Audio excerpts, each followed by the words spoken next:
Well, today we join you in my messy workshop, and I had a visit from Dave Fair of Rover Shed Services. He dropped off 3 of these 24-volt alternators. These are often described as generators in the Land Rover Perentie manuals, but they often have problems with these regulators in here. Now, I have one that blew a regulator. I got a second one and swapped out the parts. And normally the regulators are potted in resin. I've tried boiling these out in the past, but this is one that isn't potted, or it was with a bit of silicon. It's been really easy to pull out. Combine that with a circuit schematic that we found, we can reverse engineer these. So this is pretty much the start of the actual reverse engineering. And if we're lucky, we'll be able to come up with something you can drop in yourself, or even a custom designed one that's a little bit better. And this one was made in 1989 by the looks, so the components definitely reflect that.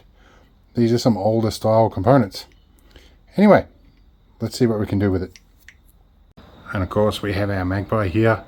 He's got some string around his feet, and we tried to catch him the other day to take the string off, but he's a little bit wary of us now. We'll sort you out, buddy, although he is starting to get it free himself. We're back at the workbench. We can take a closer look at this. Now, I have schematic I've been working on paper over here. This is our schematic, and highlighted is the bit we want to work on here. Now, we have these little connectors here, which is this little thingy, and this is apparently what usually messes them up. So what this does is this allows you to select between having one, the other, or both field coils in there, the excitation coils for the alternator. Contrary to popular belief, they're not a generator, even though they are mistakenly listed as such. They're actually a fixed stator alternator. So there's no windings that move, there's just laminated steel coils, or steel core. So the way you do this is you move this across 2 different connections as you need to determine how you're going to make it run. And so you can put different current ratings. So I think you have this one here, it'd be like, I think this is the 40 amp, and then I think you have 60 amp mode, and then you can bridge them together and you have 100 amp mode. So got a couple of diodes pressed in here. Then we have a little diode there, which I think is a 1N4002, which a 1N914 might work for. We have the big 10 watt wire wound resistor here, or 100 ohm 10 watt. We're going to try and use more robust components. This little guy here is absolutely ancient. They're completely obsolete. I think a standard little plastic BC547 will do that. A couple of electrodes here. These are old carbon resistors. We can probably put better ones than that in there. And yeah, so this little trim pot, I think the other reason this might have had a problem, dry solder joint on the trim pot leg there. So a couple of things might have messed that up. And you can tell it's a dry solder joint when you flip over to the underside here and we zoom in on it. We can see that has definitely cold soldered and just pulled through that hole there. So not fun. But looks to be hand-drawn boards. So yeah, we're going to do something better than that. And this little flange here, let's zoom back out. This little flange here, once you undo these 3 screws, this whole piece lifts off. This flange should be easy to remanufacture. And this is the key to getting new alternators on here, or new regulators, is that flange. So that is not nearly as difficult to manufacture as I had hoped. And we might be able to make this work. Alright, just started to take some preliminary measurements.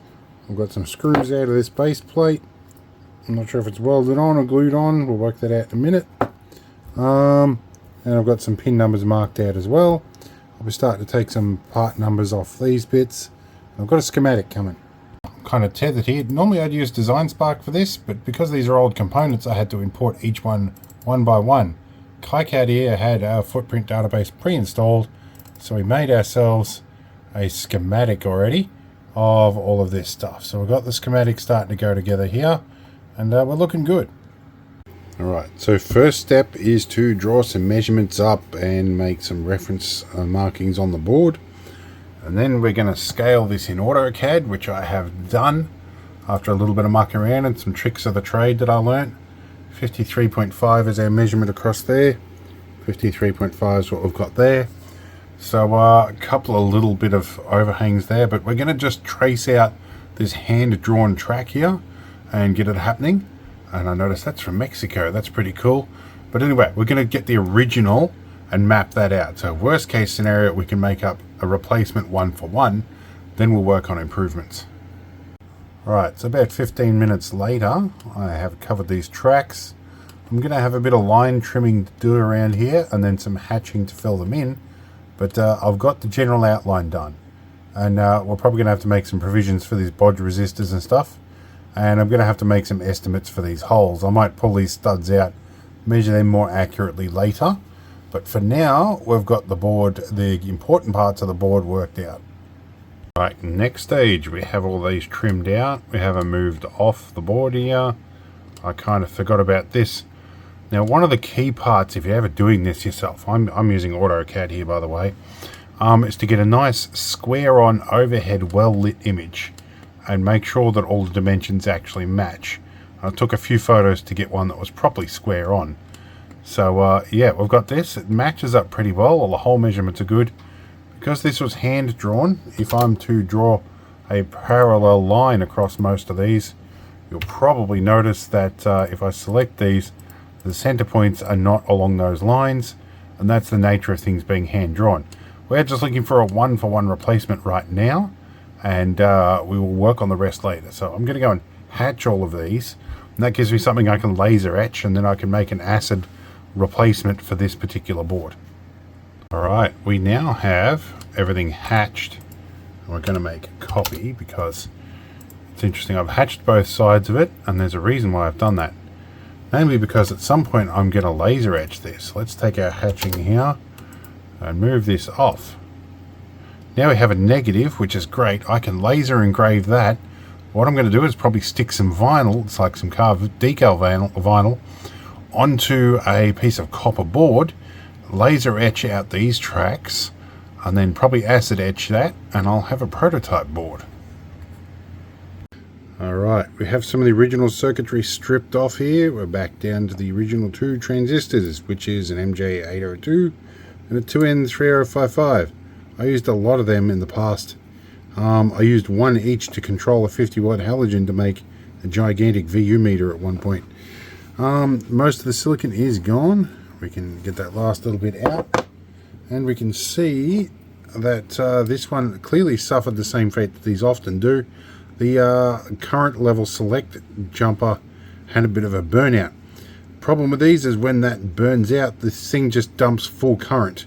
Regulates the voltage, but dumps like full current into the batteries, whether they like it or not, which they generally don't, which is why these things have a notorious history of boiling batteries, and it comes down to the regulator, which is why we're trying to make a more robust one. And I think that at some point when we redesign these, rather than doing a jumper wire like this, maybe we'll put a proper switch in, or we'll put a like a strap that you can bolt down, so you can just swap a linkage, but it's screwed down tight, so we don't have to worry about that fly lead. Now I can see that this little L bracket is attached pretty firmly, and I think these three screws would have been helped to hold it on. I think it might be glued on somehow. It's not coming off easily. I hope it's not welded on. But in terms of re-engineering this, we can make a little round flange like this and probably just slap a box on the end, to be honest. An aluminium box would probably do a similar job.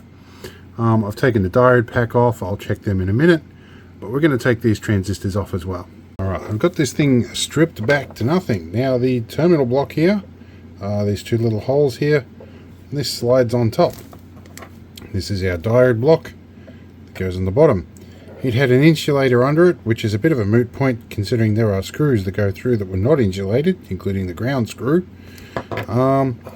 These all had insulators on them, and the TO3 packages had insulator kits on them as well, and this had a little grommet to prevent the wire from chafing as well.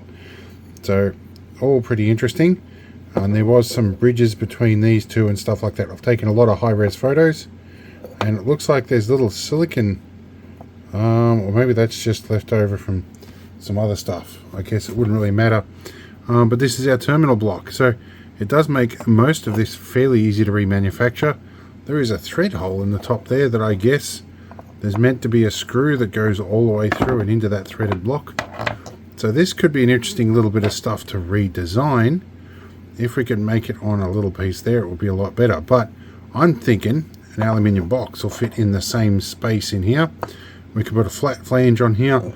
I don't think we need this locating ring, if I'm to be honest, because we've got 3 screws here that make it pretty hard to get wrong located anyway. So we'll work on it.